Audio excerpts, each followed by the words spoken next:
నేను ఇక్కడ పాలసీ చేస్తుండొచ్చు, ఇక్కడ నేను నిర్ణయాలు చేయొచ్చు.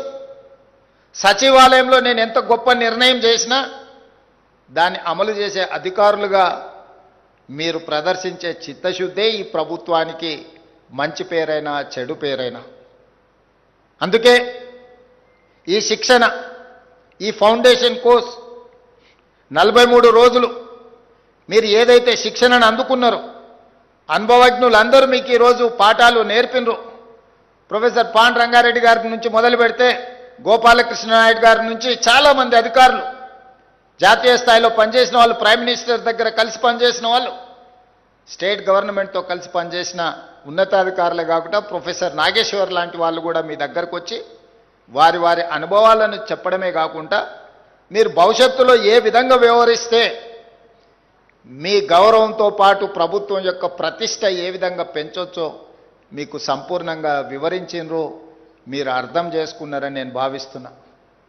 ఈరోజు మిమ్మల్ని కలవడం మెకానికల్గా నేను ఇక్కడికి రాలేదు. ఇదొక ఎమోషన్, ఇదొక అటాచ్మెంట్.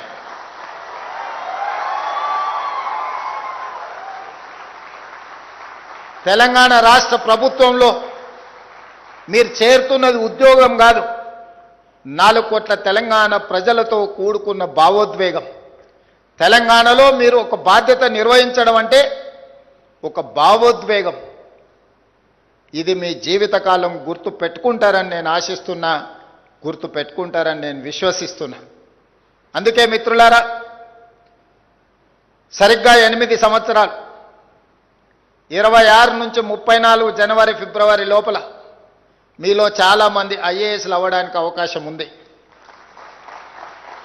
ఒక గ్రూప్ 1 అధికారి సర్వీస్లో చేరిన తర్వాత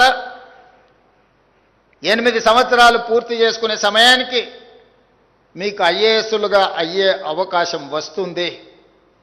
మరి మీలో ఎంతమంది చిత్తశుద్ధితోని ప్రజా జీవితంలో ప్రజలకు సేవలు అందించే ఐఏఎస్లు అవుతారో తప్పకుండా నేను ఉంటాను, నేను చూస్తాను, మీకు ఐఏఎస్ పట్టాలు ఇస్తాను. గ్రూప్ 1 వచ్చింది కాబట్టి లక్ష్యం నెరవేరిందని అనుకోకండి. 3 లక్షలుగా పైగా నిరుద్యోగులతో పోటీ పడి 562 మందికి ఎంపికయ్యారు. ఇందులో వివిధ డిపార్ట్మెంట్స్ ఉన్నాయి. ఇందులో నుంచి ఐపీఎస్లు కావాల్సిన వాళ్ళు ఉన్నారు, ఐఏఎస్లు కావాల్సిన వాళ్ళు ఉన్నారు.